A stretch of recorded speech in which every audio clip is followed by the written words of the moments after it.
Have you ever wondered what games you should keep or you should lose? Find out here at Purge Reviews. Have you ever wondered what games you should sell or you should use? Find out here at Purge Reviews. Find out on our top 10 list what games you cannot miss. Don't forget to subscribe to Purge Reviews.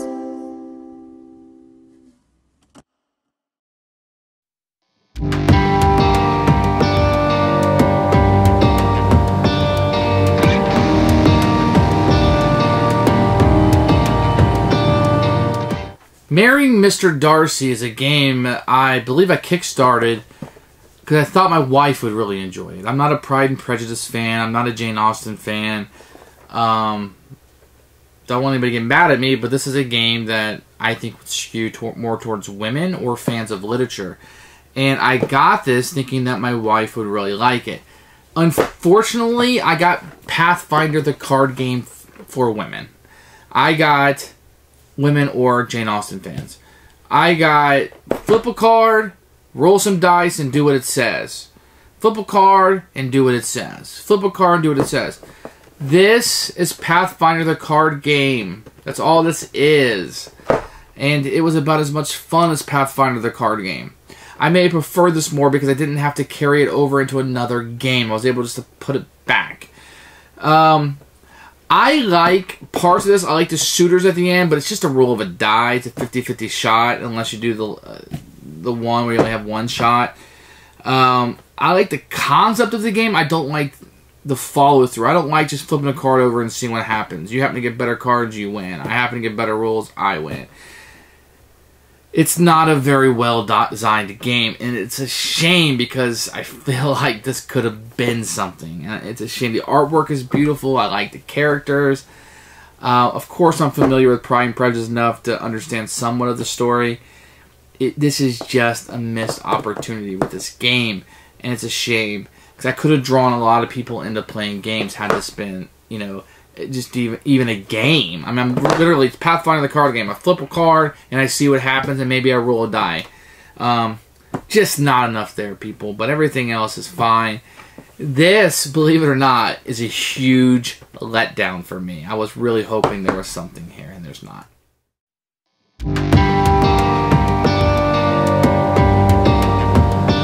Here are the components for Marrying Mr. Darcy. You got a nice, really sturdy box. And the box art is the same artwork that's used in the game, and it really is really wonderful for fans of Pride and Prejudice or Jane Austen in general. You're going to get a rule book, very professionally made. Good job. You're going to get a normal 6-sided die, which is great. You're going to get a stack of event cards, which are good quality, and shuffled up. Some of the artwork on some of it's thematic, but lacking. You may like this art or not. Fits the time period, though, I suppose. You're going to have a number of character cards, and these are going to be things you use to upgrade your stats. Upgrading your stats is going to be very important in this game. And then you're going to have a number of suitors. You're going to have Colonel Fitzwilliam, Mr. Bingley, Mr. Darcy himself, Mr. Wickham, Mr. Collins, and Mr. Denny. Those are going to be the people trying to marry the women. You will have an old maid's card. Nobody wants to be the dreaded old maid. You have enough player guides for 6 people. You will have characters that you'll be playing as: Lydia, Charlotte, Georgiana, Caroline, Mary, the beautiful Jane, and Elizabeth. And let's not forget Kitty. That's going to be the components. I mean, the quality is nice. They have a nice gloss on them. Very happy with it. These are double-sided. The backs are all different for the different characters, and they look really good. So the components, and you get a nice tray inside here. It holds everything beautifully. So great job.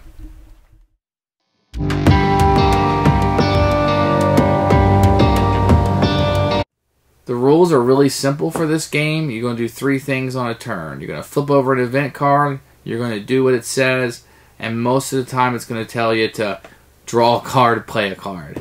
The rules are simple. It's a little convoluted at the end with the suitor thing, but that's probably the most interesting part of the game. I'm okay with that being a little more convoluted. It makes sense once you play through it once and get it explained to you, but the rules are fine.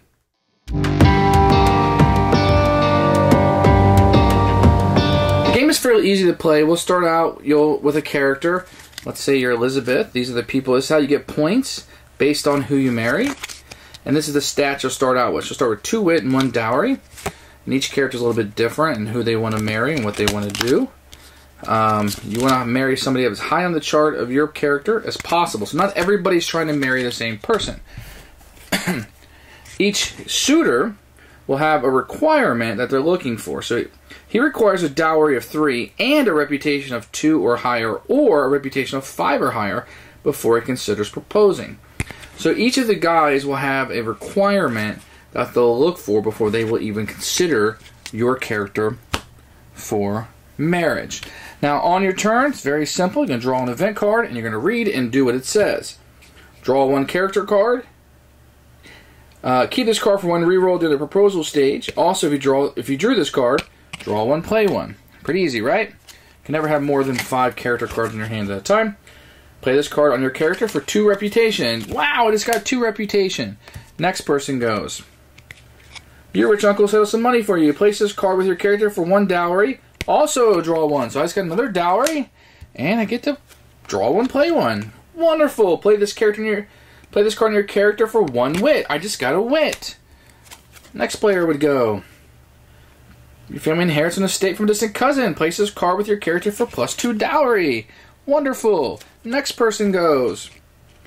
Place this card with your character for 1 dowry and draw 1, play 1. Oh, I get to draw a card. And I just got 1 beauty. Wonderful. Now, a lot of the cards are going to be like that. Draw 1, play 1. You might draw a character card. You invite all players over its deed. During your time, players may trade character cards from their hands. This must be done like a ladylike fashion. When tea time is over, you may play a card, so you can trade with other people. That's a big one. These are ones you'll see a lot. Dinner and cards at Lucas Lodge. All players roll for the activity. You literally roll a 6-sided die. Number is 6. You do what it says. Social butterfly, life of the party. Draw 2 and play 1. So these just happen to be the same. They're not shuffled very well. So +2 cunning. Wonderful. You might have something like this. Steal your sister's bonnet. Draw a random card from either player's hand and play it on your character immediately. Draw 2, play 1. Roll some dice and see what happens. Roll some dice and see what happens. Draw 1, play 1. Roll some dice and see what happens.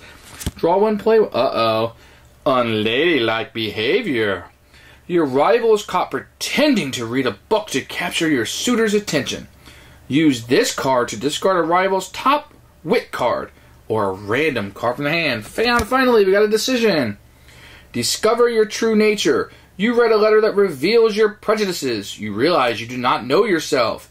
Discard your top wit, beauty, reputation, and friendliness card from your character. Draw 4 new character cards from the deck and play them all immediately. So, to reiterate, on your turn, draw a card, do what it says. A lot of times they will either tell you to draw 1, play 1, or you will roll the dice to see what happens. When the event deck is run out, then you will see which suitors, based on whatever your attributes have become, you meet their prerequisite for. Once you have those suitors that you're eligible for, you will go from suitor 1, from the lowest number to the highest number. You will roll a die. On 4 to 6, they propose. Okay, this guy did not propose. Sorry, Mr. Vickham, I guess I'm not pretty enough for you. Let's see if Mr. Fitzwilliam wants to propose to me. Yeah, he does, but who wants to be married to him? No, sir. Mr. Bingley didn't want to propose to me. Boo, Mr. Bingley. See if you can come in focus there, Bingley. He didn't want to propose to me anyway. Mr. Darcy. Oh, wow, my hand slipped. He was 6. He wants to be... Yes, Mr. Darcy, we will accept your proposal. If for some reason he didn't, and he was the last one, oh no, I have no suitors. I'm the classic old maid. You are old. Nobody wants to marry you. See reverse and re-roll the die to see what happens. Oh no, a 2. I'm rolling the dice again to test my destiny.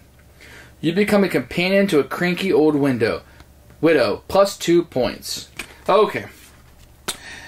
If instead of rolling all those dice, you want to pick out the one guy, remember, you're going to get victory points, more victory points based on the guy higher up in the list. So she wants Mr. Denning. He's on the list. I can say lady's choice and not roll the dice for all those, but instead add one to my roll. It helps ensure the probability I'll get the person I want. At the end of the game, you add up all your attributes except for cunning and dowry. Whoever has the most cunning will get to roll the dice first because only one person can be married to each person. You add up all your attributes except for cunning and dowry, plus the victory points based on who you married, and you determine who your winner is. And that's marrying Mr. Darcy.